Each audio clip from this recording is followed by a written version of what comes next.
The sun was barely peeking through the clouds as Lily Zhao dragged her suitcase through the revolving doors of the Belmont Hotel. Her shoulders slumped with exhaustion after the 6-hour, red-eye flight that had left her, with dark circles under her eyes and her normally neat hair pulled back in a messy bun. She wore her most comfortable travel outfit, worn jeans, sneakers, and an oversized university hoodie that had seen better days. The grand lobby of the Belmont was a stark contrast to her disheveled appearance. Crystal chandeliers hung from high ceilings, casting a warm glow over marble floors so polished Lily could almost see her reflection. Well-dressed guests chatted quietly in plush seating areas, sipping morning coffee from fine china cups. Lily took a deep breath and approached the front desk. A tall man with perfectly styled hair and a crisp black suit stood behind the counter, tapping away at a computer. His gold name tag read Thomas. He didn't look up as she approached, even though there was no one else in line. "Good morning," Lily said, trying to sound cheerful despite her exhaustion. Thomas glanced up briefly, his eyes quickly scanning her casual clothes before returning to his screen. "How can I help you?" he asked, his tone notably cooler than the one he'd used with the well-dressed businessman Lily had watched him check in moments earlier. "I have a reservation. Under Zhao. Lily Zhao." Thomas's fingers moved across the keyboard with practiced efficiency, his brow furrowed slightly. "I'm not seeing anything under that name. That's strange. I confirmed it yesterday." Lily pulled out her phone, tapped the screen a few times, and turned it toward Thomas. "See? Here's the confirmation email." Thomas barely glanced at her screen. "Our system shows no reservation under your name. Perhaps you've confused us with another hotel?" "No, I'm certain it's this one. The Belmont Hotel on 5th Avenue. Lily scrolled through her email to double-check the details. Reservation number BH29845. With a sigh that suggested Lily was being difficult, Thomas typed in the number. His expression shifted almost imperceptibly. I see the issue. This reservation was canceled last night." "Canceled? That's impossible. I didn't cancel anything. According to our records, the reservation was canceled at 11:42 p.m. There's nothing I can do about that." Thomas's tone was dismissive, as if the matter was closed for discussion. Lily felt a headache building behind her temples. There must be some mistake. "I was on a plane at that time with my phone in airplane mode. I couldn't have canceled anything." "Perhaps someone else canceled on your behalf," Thomas suggested, not sounding particularly interested in solving the mystery. "No one else has access to my booking." Lily tried to keep her voice level. "Look, I've had a really long flight. Is there any way you could just reinstate the reservation? I can show you the original confirmation." Thomas's eyes flicked to the line forming behind Lily. "I'm afraid we're fully booked tonight. Fashion week, you know. Every hotel in the city is at capacity." "But I need somewhere to stay," Lily said, desperation creeping into her voice. "I'm here for an important meeting tomorrow morning." "Perhaps you should have been more careful with your reservation then," Thomas replied, not quite hiding his smirk. "I suggest trying one of the budget hotels near the airport. They might have availability for walk-ins." The way he said walk-ins made it sound like a personal failing. Lily felt her face flush with a mix of embarrassment and anger, aware of the curious glances from other guests. "I'd like to speak to a manager." "Please," she said quietly. Thomas's eyebrows raised slightly. "The manager is quite busy this morning. I'll wait." With an exaggerated sigh, Thomas picked up a phone and murmured something Lily couldn't quite catch. A moment later, he hung up. "Ms. Reynolds will be with you shortly. Please step aside so I can assist other guests." Lily moved to the side of the counter, watching as Thomas's demeanor transformed completely for the next guest, an older woman dripping in expensive jewelry. His smile was warm, his posture attentive, his tone helpful and engaging. While waiting, Lily tried calling the booking website she'd used, but after 10 minutes on hold, she was no closer to resolving the situation. She glanced at her watch. Nearly 30 minutes had passed and still no manager. She approached the desk again. Thomas was organizing some papers and didn't acknowledge her presence until she cleared her throat. "Yes?" he asked without looking up. "I'm still waiting for the manager. As I said, Ms. Reynolds is very busy. Fashion week." "It's been half an hour," Lily pointed out. Thomas gave her a look that suggested she was being unreasonable. "If you'd like to leave your number, Perhaps someone can call you if a room becomes available. Though I wouldn't count on it. Just then a side door opened and a woman in a tailored suit emerged. Her blonde hair was pulled back in a tight bun, and she carried herself with an air of authority. The nameplate on her jacket identified her as Patricia Reynolds, front office manager. "Thomas, is there an issue?" she asked, her voice crisp and professional. "This guest claims to have a reservation, but it was canceled last night," Thomas explained, emphasizing the word guest in a way that suggested Lily was anything but. Patricia turned to Lily with a practiced smile that didn't reach her eyes. "I understand there's some confusion about your booking?" Lily explained the situation again, showing Patricia the confirmation email on her phone. "I really need a place to stay. I have an important meeting tomorrow." Patricia looked at the screen briefly. "I see. Unfortunately, as Thomas explained, the reservation shows as canceled in our system.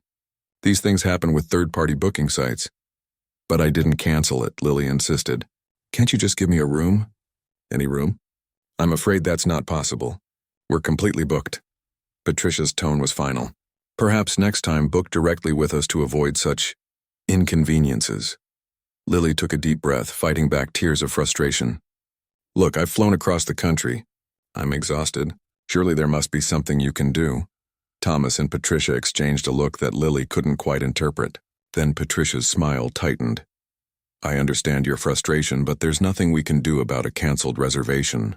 If you'd like, Thomas can recommend some alternative accommodations that might be more suitable for your situation." The implication was clear. Somewhere cheaper, somewhere for people like her. Lily noticed a few nearby guests watching the exchange with mild interest, one elderly man in particular frowning as he observed the scene. "I don't need another hotel recommendation," Lily said quietly. "I need you to honor the reservation I made and paid for weeks ago." Patricia's professional demeanor slipped slightly. "There is no reservation to honor. Now, I've been more than patient, but I have actual guests waiting for my assistance." The phrase "actual guests" stung. Lily felt her hands trembling, but whether from exhaustion or anger, she couldn't tell.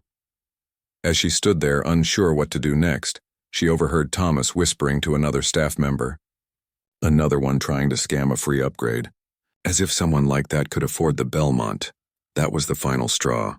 Lily turned back to the desk. "Excuse me? What did you just say?" Thomas looked startled, as if he hadn't expected to be overheard.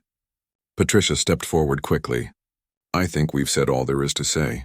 If you're not a guest, I'm going to have to ask you to leave the premises." "Are you serious?" Lily asked, disbelief washing over her. "You're kicking me out because of your system error?" "I'm asking you to leave because you're creating a disturbance in our lobby," Patricia replied coolly. "Security can assist you if necessary." Lily looked around at the curious onlookers, her face burning with humiliation. The elderly man who had been watching now looked concerned, scribbling something in a small notebook. "Fine," Lily said, her voice barely above a whisper. "I'll go. But this isn't right." "Your opinion has been noted," Patricia said dismissively. "Thomas, please assist the next guest." As Lily gathered her luggage, she heard Thomas warmly greeting the next person in line. Fighting back tears, she pulled her suitcase across the gleaming marble floor, the sound of the wheels echoing in her ears. Outside, the morning sun felt harsh against her tired eyes. She sat down on a bench near the entrance, trying to collect herself. She had less than 24 hours to prepare for the most important meeting of her career, and now she had nowhere to stay in a city packed with Fashion Week visitors. What she didn't know was that the elderly man who had witnessed the entire exchange was not just any hotel guest, and what the Belmont staff didn't realize was that their treatment of this seemingly ordinary young woman in travel-worn clothes would soon become the biggest mistake of their professional lives. Lily sat on the bench outside the Belmont Hotel for nearly 20 minutes, scrolling through her phone with shaking fingers. Every nearby hotel showed the same message: no rooms available.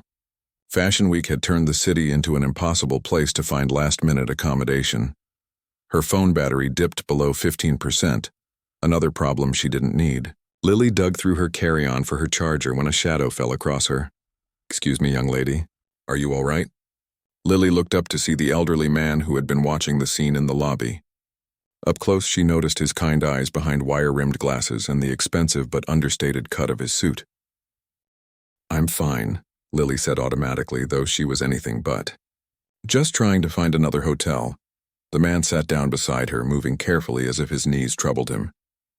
I couldn't help but overhear what happened in there. Dreadful behavior from the staff. Seems like they decided I didn't belong the moment I walked in, Lily said, unable to keep the bitterness from her voice. The man nodded thoughtfully. Unfortunately, some people can only see as far as the surface. I'm Harold, by the way. Harold Preston. Lily Zhao, she replied, accepting his offered handshake. His grip was firm despite his age. Ms. Zhao, I've been staying at the Belmont twice a year for nearly 3 decades. I've never seen such poor treatment of a guest. He paused. Or someone who should have been a guest. I appreciate your concern, Mr. Preston, but I really need to figure out where I'm going to stay tonight.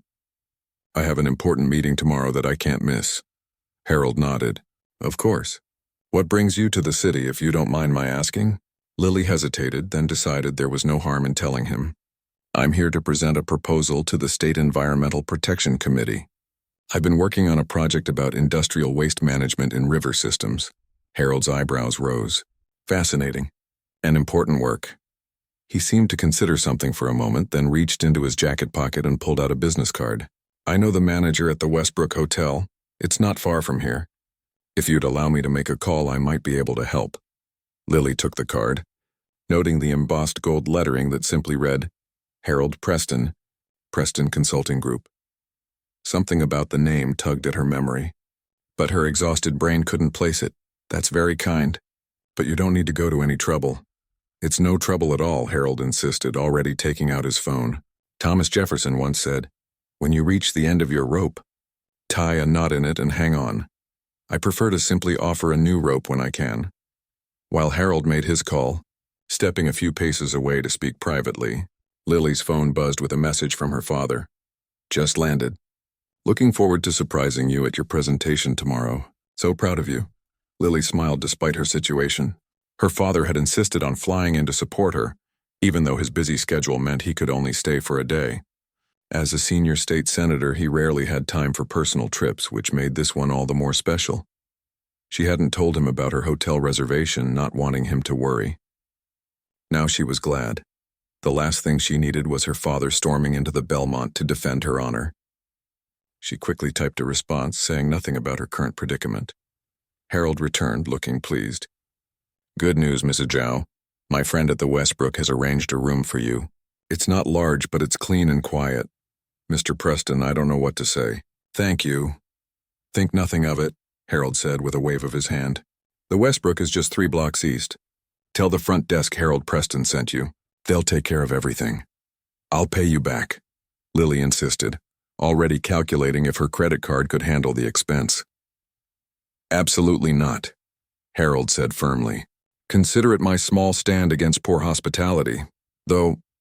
He glanced back at the gleaming entrance of the Belmont. I do think those people should be held accountable for their behavior. I doubt they care, Lily said with a shrug. People like that never do. Harold's eyes twinkled with something Lily couldn't quite identify. Perhaps. But in my experience, everyone cares when the right pressure is applied. He handed her another business card. If you're willing, I'd like to hear how your presentation goes tomorrow. My number's on the card. Lily thanked him again and gathered her luggage. As she started down the sidewalk, Harold called after her. Ms. Zhao, remember this moment. Sometimes life's worst indignities become our greatest opportunities. With those cryptic words, he tipped his hat and walked back into the Belmont. Inside the hotel lobby, Patricia Reynolds was berating Thomas for an error with another guest room assignment when Harold approached the front desk. Mr. Preston, Patricia's demeanor instantly transformed. Is everything all right with your suite? The suite is fine, Harold said pleasantly, though I must say I was quite disturbed by what I witnessed earlier. Patricia's smile faltered slightly. I'm not sure I know what you mean. I'm referring to the young woman you just ejected from the premises. Lily Zhao, I believe her name was. Thomas shuffled uncomfortably behind the counter as Patricia's professional mask slipped firmly back into place. Ah, yes. Unfortunately, that individual didn't have a valid reservation. We're completely booked due to Fashion Week. Interesting, Harold said, his voice still pleasant but his eyes hard. In my 30 years staying at this establishment, I've seen the staff work miracles to accommodate guests. Suddenly you can't resolve a simple booking error. Patricia straightened her jacket. Mr. Preston, I assure you we did everything possible, but did you? Harold interrupted. Because from where I was sitting, it appeared you made assumptions about that young woman based entirely on her appearance. That's completely unfair, Patricia protested, though her cheeks had reddened. We treat all our guests with respect. But she wasn't a guest, was she? At least that's what you kept emphasizing. Harold leaned on his cane. Tell me, if she had walked in wearing designer clothes and diamond earrings, would you have worked a bit harder to find her a room? Thomas looked down, suddenly very interested in his computer screen. Patricia struggled to maintain her composure. Mr. Preston, I've always valued your patronage, but I must say, this is an internal hotel matter. Perhaps, Harold agreed, but as a loyal customer who pays considerable sums to stay here regularly, I believe I have the right to express concern about the establishment's values. He glanced around the lobby. I wonder what other guests would think if they knew how selectively the Belmont applies its famous hospitality. Patricia's smile was now frozen on her face. I assure you this was an isolated incident. If you'd like to discuss it further, perhaps we could speak privately in my office. That won't be necessary, Harold said. I've said my piece. But I do hope you'll reflect on this incident. That young woman deserved better. He turned to leave, then paused. By the way, did anyone bother to ask what she was doing in the city? I don't believe so, Patricia admitted reluctantly. Was it important? Harold shrugged. She's presenting to the State Environmental Protection Committee tomorrow. Interesting coincidence, isn't it? Patricia's brow furrowed in confusion. I don't understand. No, I don't suppose you do. Harold smiled enigmatically. Good day, Ms. Reynolds. As the elderly man walked away, Patricia turned to Thomas. Why is that a coincidence? What's he talking about? Thomas shook his head. No idea. Maybe he's just an environmentalist or something. Patricia stared after Harold's retreating figure, a vague sense of unease settling in her stomach. Something about the way he'd emphasized the committee's name felt significant, but she couldn't place why. She made a mental note to look into it later, then pushed the thought aside as more guests approached the desk. By early afternoon, the incident with Lily Zhao had been forgotten, buried under the constant demands of Fashion Week guests. Across town at the Westbrook Hotel, Lily showered and changed into fresh clothes. The room Harold had arranged was indeed small but impeccably clean and comfortable. The front desk staff had been almost comically welcoming when she mentioned Harold's name, upgrading her to a room with a view of the park and sending up a complimentary fruit basket. Whoever Harold Preston was, he clearly held considerable influence. Refreshed but still angry about the morning's events, Lily spread her presentation materials across the bed. The meeting tomorrow would determine whether her research project received crucial state funding. She needed to focus on that, not on rude hotel staff. But as she worked, her phone kept lighting up with messages from friends and colleagues already in town for the committee meeting. One caught her eye, a text from her research partner, Ben. Just heard your dad is making a surprise appearance tomorrow. The committee members are buzzing. Having Senator Zhao himself there will definitely help our case. Lily smiled. Her father had always been supportive of her work, careful never to show favoritism, but proud of her accomplishments in her own right. As the chairperson of the Senate Environmental Oversight Committee, his presence would certainly draw attention to their presentation. She wondered briefly what Thomas and Patricia at the Belmont would think if they knew they'd dismissed the daughter of Senator David Zhao, the man whose legislation had reshaped hotel industry regulations last year. But Lily pushed the thought away. She'd never used her father's position for special treatment, and she wasn't about to start now. Still, she couldn't help wondering what Harold had meant about life's indignities becoming opportunities. With a sigh, she turned back to her presentation. Whatever happened with the Belmont was their problem now. She had more important things to focus on. What Lily didn't know was that Harold Preston wasn't just any hotel guest. He was a retired journalist who had built his career exposing corporate malpractice, and he had just made a very interesting phone call to an old contact at the city's most read news blog. By this time tomorrow, the staff at the Belmont Hotel would be wishing they'd never heard the name Zhao. Patricia Reynolds arrived at the Belmont Hotel at 6:30 the next morning, earlier than usual. She hadn't slept well, that nagging feeling of unease from her conversation with Harold Preston still lingering.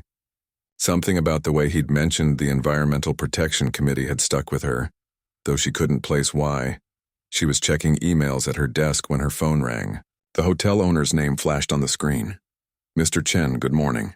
This is unexpected," she said, trying to sound cheerful despite the early hour. "Have you seen it?"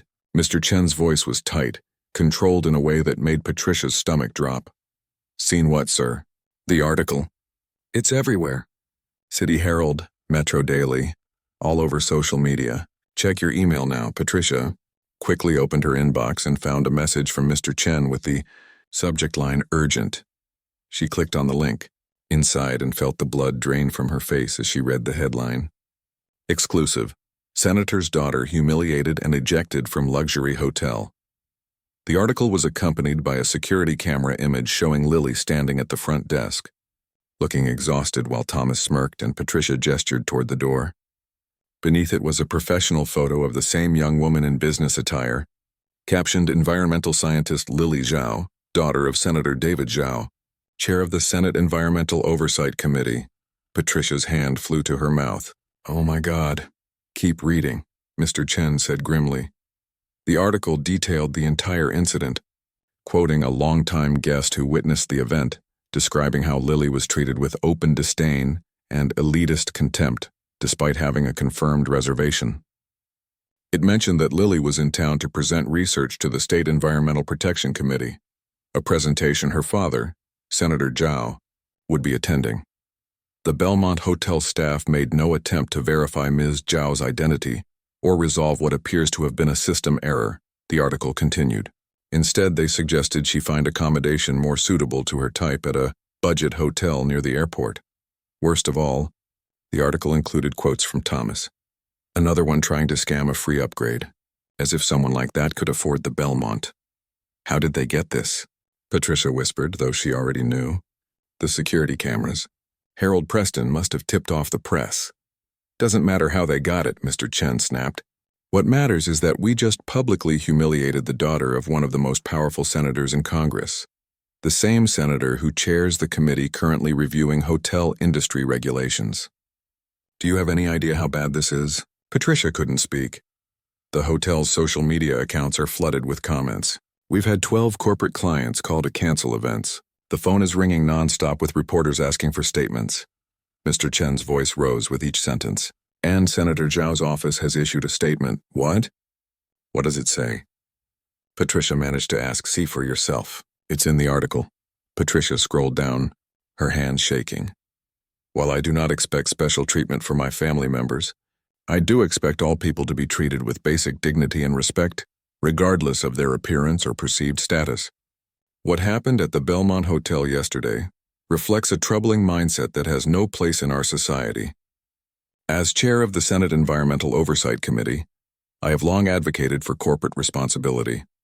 True responsibility begins with how we treat each individual who walks through our doors." The statement was measured, professional, and devastating in its implications. "Mr. Chen, I can explain.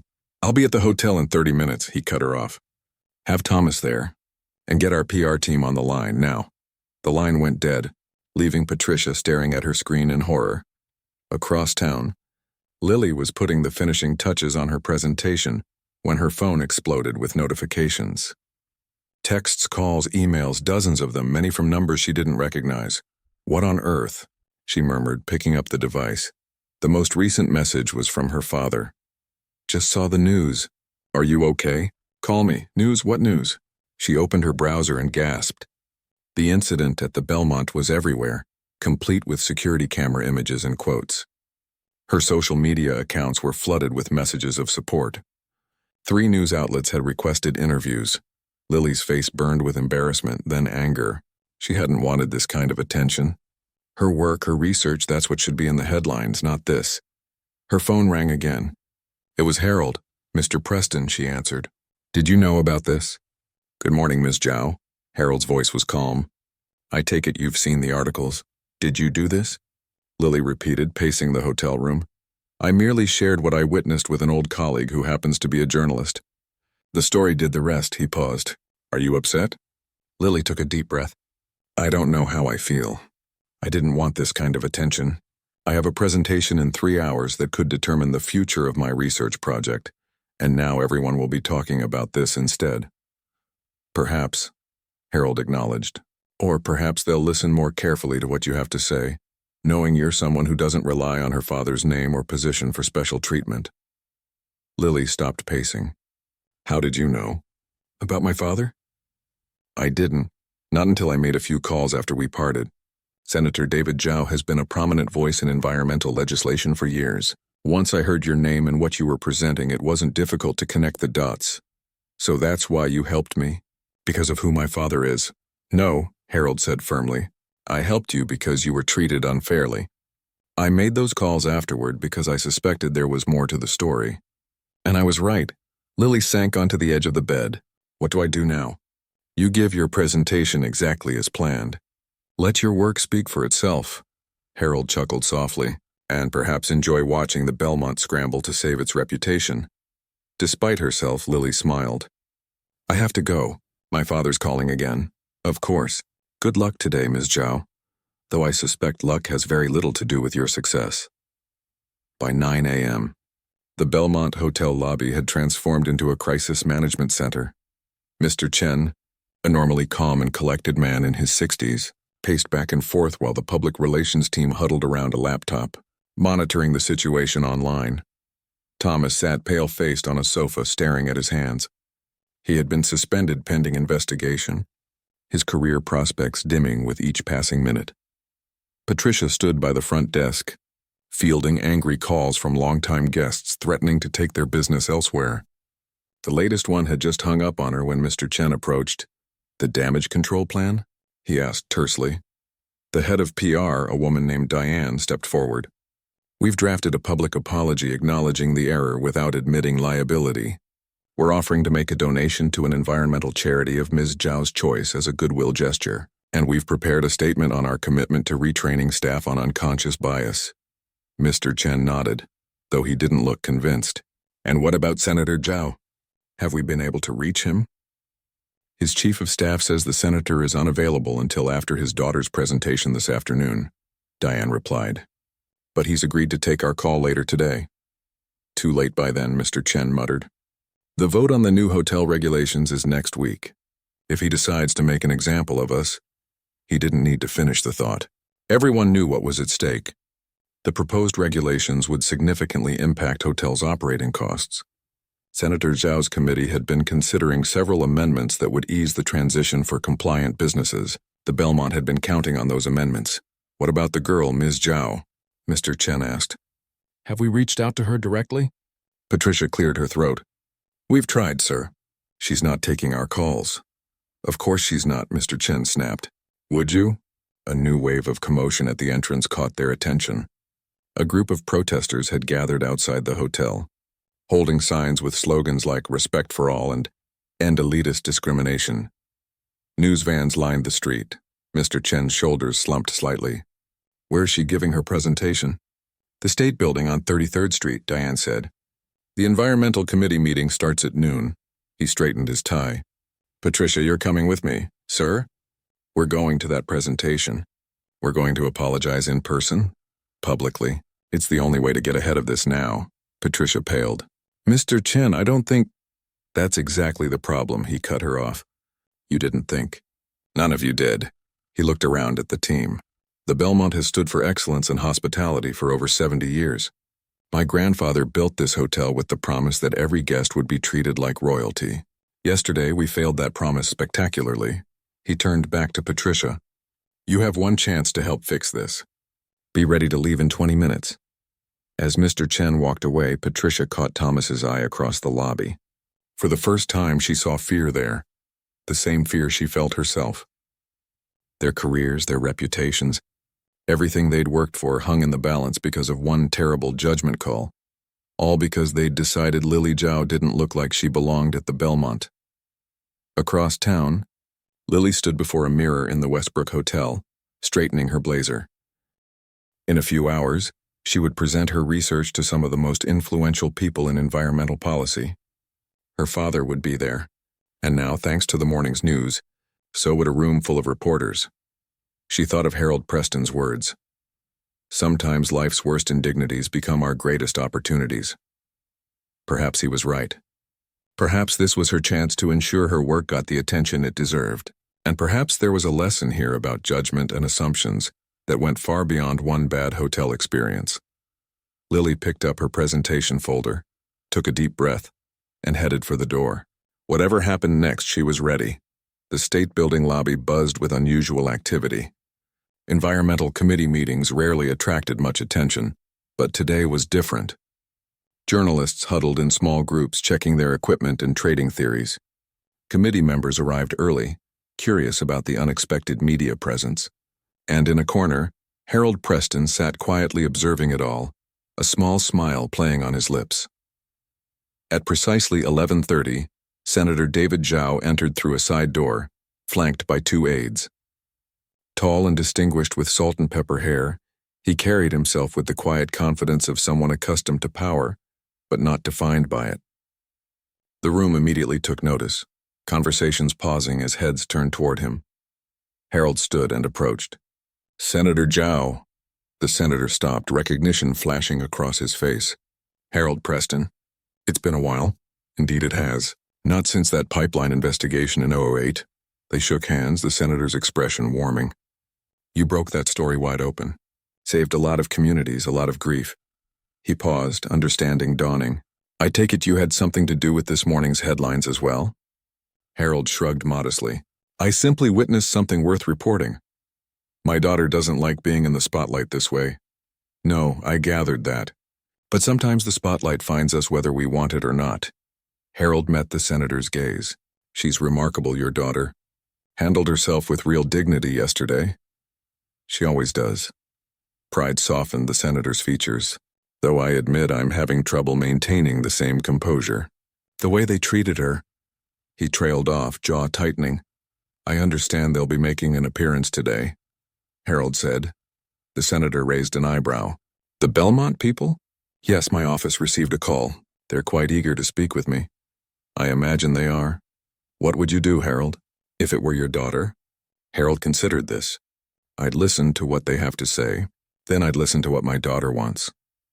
He glanced toward the entrance. Speaking of which, Lily had just walked through the main doors, folders clutched to her chest, looking both professional and slightly overwhelmed by the crowd. When she spotted her father, her face lit up. She hurried over and embraced him. "Dad! I thought I was meeting you inside." "I came early. Wanted to wish you luck before things get started." He held her at arm's length. "You okay?" "This morning's news, I'm fine," she assured him. "Just a bit thrown by all the attention. This was supposed to be about the research, not about me." "It still is," the senator said firmly. "Don't let anything distract from what you came here to do." Lily nodded, then noticed Harold. "Mr. Preston, I didn't expect to see you here." "I wouldn't miss it," Harold said, "though I may have caused you some additional pressure with all this media attention." "It's not your fault," Lily said, though her smile was a bit strained. "You just shared what happened." An aide approached, whispering something to the senator. He nodded and turned back to Lily. "They're ready for us inside and—" He hesitated. "The Belmont representatives are here. Apparently they've requested a moment to speak before the proceedings." Lily's expression hardened slightly. "Let them speak. I have nothing to hide." As they moved toward the committee room, Harold touched Lily's arm. "Remember what matters today. The rest is just noise." Inside, the committee room was packed. The long wooden table at the front held the 7 committee members, with Senator Zhao taking his place among them, though he'd recused himself from voting on his daughter's proposal due to the obvious conflict of interest. Lily set up her presentation materials at the podium while attendees settled into their seats. Near the back, Mr. Chen and Patricia from the Belmont slipped in, both looking tense and out of place. The committee chair, an older woman with short gray hair, called the meeting to order. "Before we begin our scheduled agenda, I understand we have representatives from the Belmont Hotel who have requested a moment to address the committee. In light of this morning's news, I've granted that request." She gestured toward the back. "Please be brief." Mr. Chen stood, Patricia reluctantly following as he made his way to the front of the room. He stopped a respectful distance from Lily, who kept her eyes focused on arranging her papers. "Thank you for allowing us to speak," Mr. Chen began, addressing the committee but glancing frequently at Lily. "I am William Chen, owner of the Belmont Hotel. This is Patricia Reynolds, our front office manager." The room fell silent.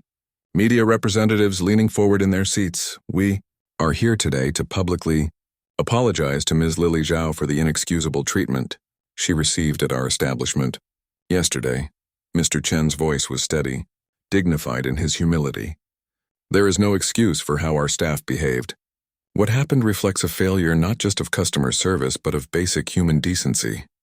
He turned fully toward Lily now. "Ms. Zhao, regardless of who your father is, you deserve to be treated with respect and courtesy. We failed you, and for that I am deeply sorry." Patricia stepped forward, her face pale but composed. "The behavior you experienced was my responsibility. I made assumptions based on your appearance after a long flight. I dismissed your concerns without proper investigation. I was unprofessional and unkind." She swallowed hard. "I've worked at the Belmont for 15 years, and yesterday I betrayed everything it should stand for. I apologize sincerely." Lily looked up at last, meeting Patricia's gaze. She didn't speak but gave a small nod of acknowledgement. Mr. Chen continued, addressing the committee again. "We are implementing immediate changes at the Belmont. All staff will undergo comprehensive training on unconscious bias. Our booking systems are being overhauled, and we have established a new guest advocacy position to ensure no one ever experiences what Ms. Zhao did." He paused, then added, "We are also making a donation to Ms. Zhao's research project, regardless of the committee's funding decision today. Not as a bribe or to buy forgiveness, but because her work matters. That's what should have been the focus all along." The committee chair nodded. "Thank you, Mr. Chen. Ms. Reynolds, you may return to your seats." She turned to Lily. "Ms. Zhao, are you ready to proceed with your presentation?" Lily took a deep breath and moved to the podium. For a moment she stared out at the crowded room, journalists with their cameras, committee members with their notepads, her father watching proudly, Harold's encouraging smile, and the Belmont representatives in the back row. "Before I begin," Lily said, her voice clear and steady, "I'd like to address what we just heard." A ripple of interest moved through the audience. What happened at the Belmont yesterday was unfortunate, but it's also something many people experience every day based on their appearance, accent, or perceived status. Lily looked directly at Patricia. "The difference is most people don't have a famous parent whose position makes the story newsworthy." She straightened her shoulders. "I appreciate the apology from the Belmont, but I'd appreciate even more if this incident could spark a larger conversation about how we treat one another, in hotels, in businesses, and in society." Lily paused, gathering her thoughts.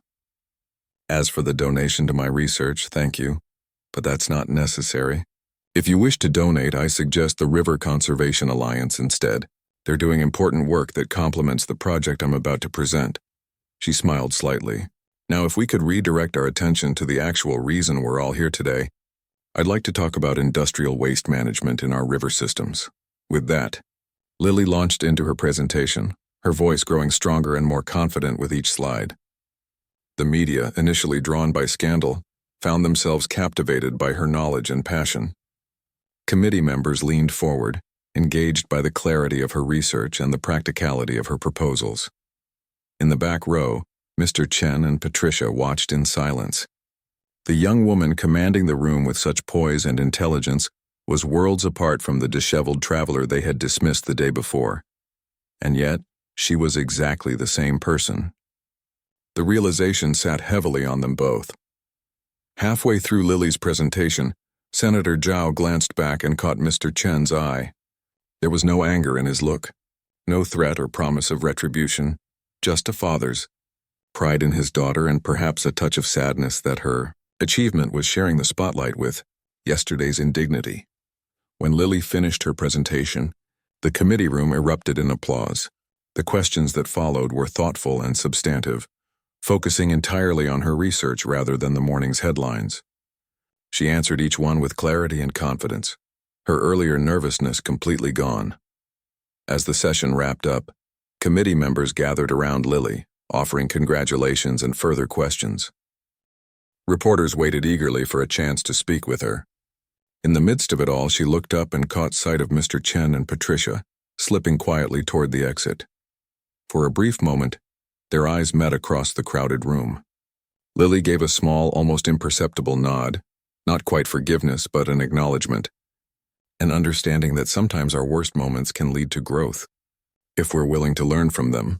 Patricia returned the nod, a weight lifting from her shoulders even as she recognized how much work lay ahead, not just for her career, but for herself as a person. Outside in the hallway, Mr. Chen and Patricia walked in silence until they reached the building's entrance. "What happens now?" Patricia finally asked. Mr. Chen looked out at the city street, watching people rush by, each with their own stories, their own dignity.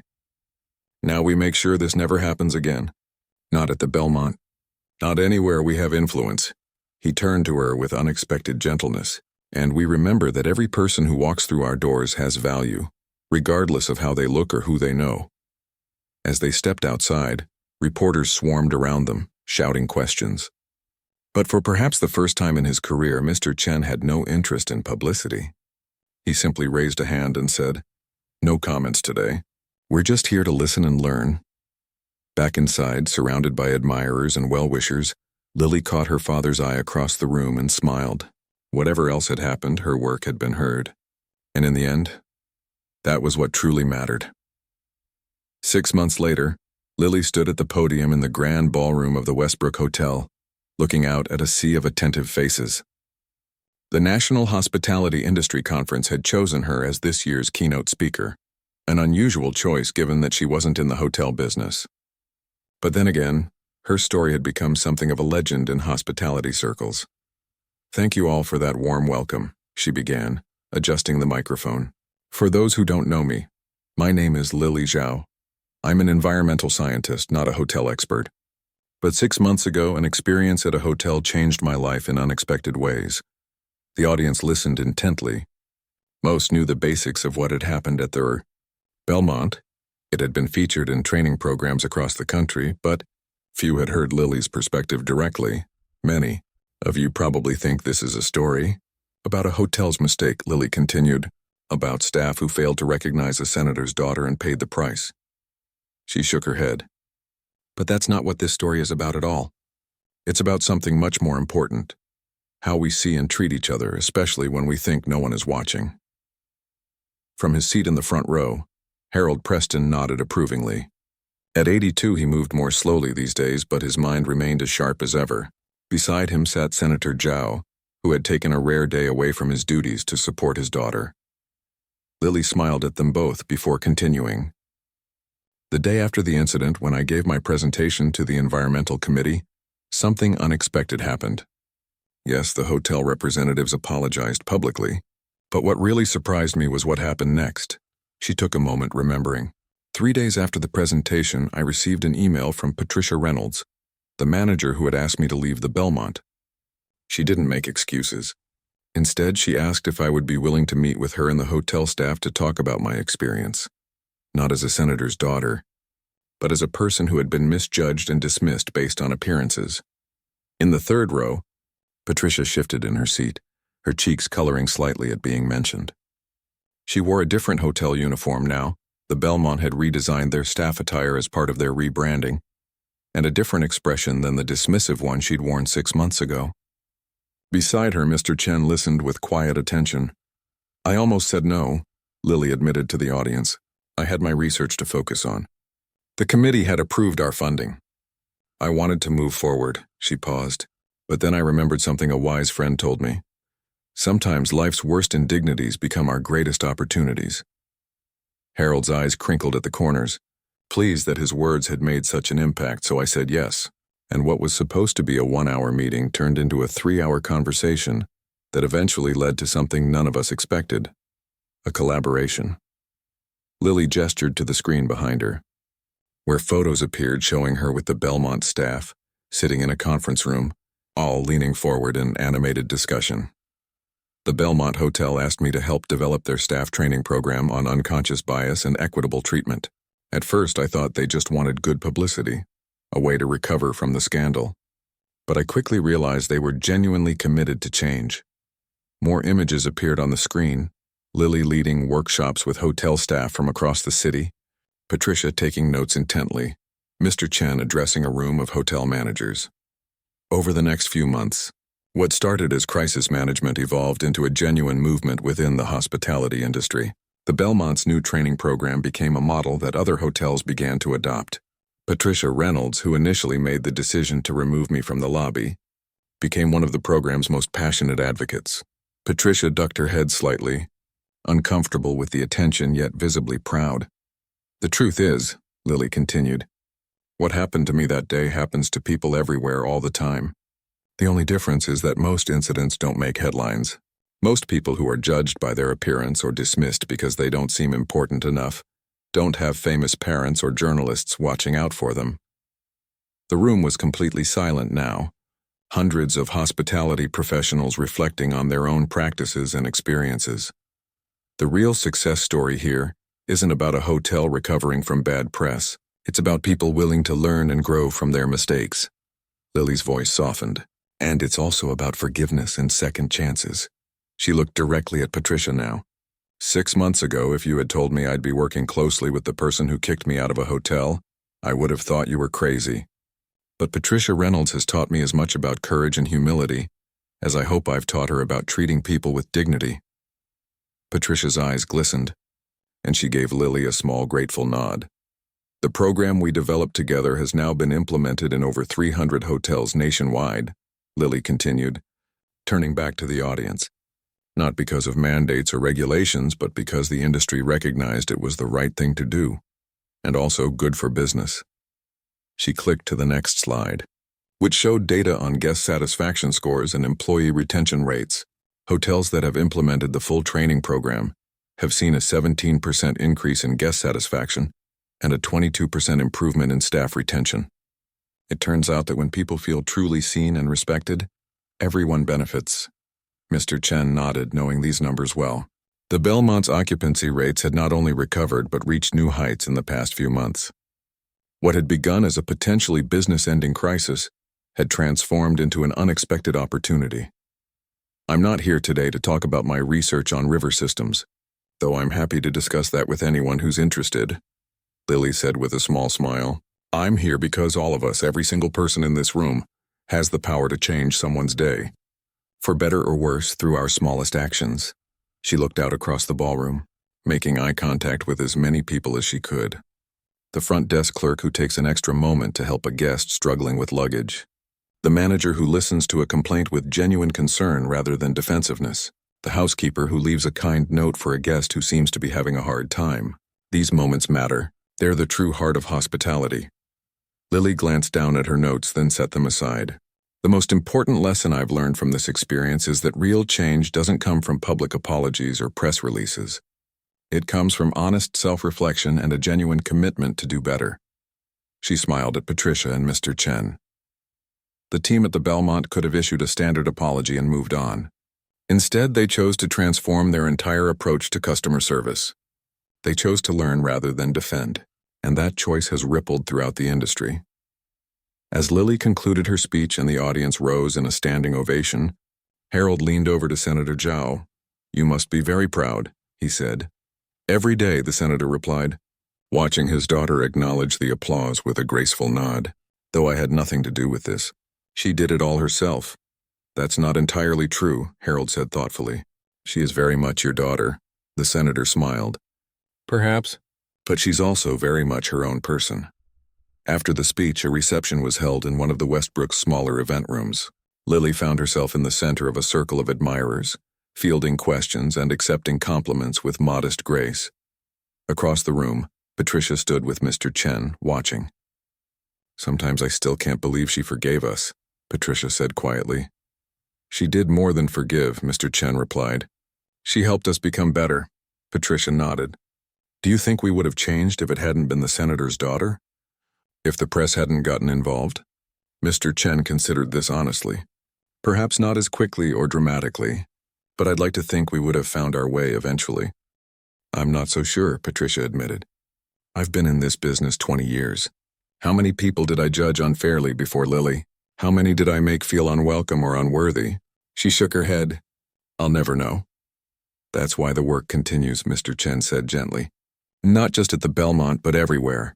Across the room, Lily caught their eye and excused herself from her conversation. She made her way over, greeting them both with genuine warmth. That was quite a speech, Mr. Chen said, admiration evident in his voice. I meant every word, Lily replied. What you've both done with the training program is remarkable. It was your idea, Patricia pointed out. But you made it happen, Lily countered. And you've kept it going even after the media attention died down. That's the true test of commitment. Harold joined them, leaning on his cane. Well, look at this unlikely group, he said with a twinkle in his eye. A journalist, a scientist, and 2 hoteliers walk into a bar. They all laughed. The tension of their first meeting now a distant memory. I was just telling Lily how much her speech moved me, Mr. Chen said. Harold nodded. It moved everyone in that room. But the real impact isn't in the words, it's in the changes that have already happened. He looked at Patricia. And the ones still to come. As they talked, Senator Zhao approached with a tray of drinks. Thought you all might be thirsty, he said, distributing glasses. And I wanted to properly thank you, Mr. Chen, Patricia. The training program you've developed with Lily is making a real difference. We should be thanking you, Mr. Chen replied. You could have made things very difficult for the Belmont after what happened. The senator shook his head. That would have been politics, not progress. What you've all created together, that's real change. As the evening wore on, Lily found a quiet moment alone with Harold. I never properly thanked you, she said. If you hadn't been in that lobby 6 months ago. If I hadn't been there, someone else would have noticed, Harold said. The world is full of people paying attention. Maybe, Lily conceded. But they might not have done anything about it. Harold smiled. There's an old saying, all that is necessary for evil to triumph is for good people to do nothing. But I prefer the flip side of that. All that is necessary for good to flourish is for someone, anyone, to do something. Lily looked across the room at Patricia, now deep in conversation with a hotel manager from another city, sharing what she had learned. At Mr. Chen, showing her father the latest data from the training program. At all the people who had been touched by what began as a simple act of standing up for someone who had been treated unfairly. I think you're right, she said softly, and sometimes that something can change everything.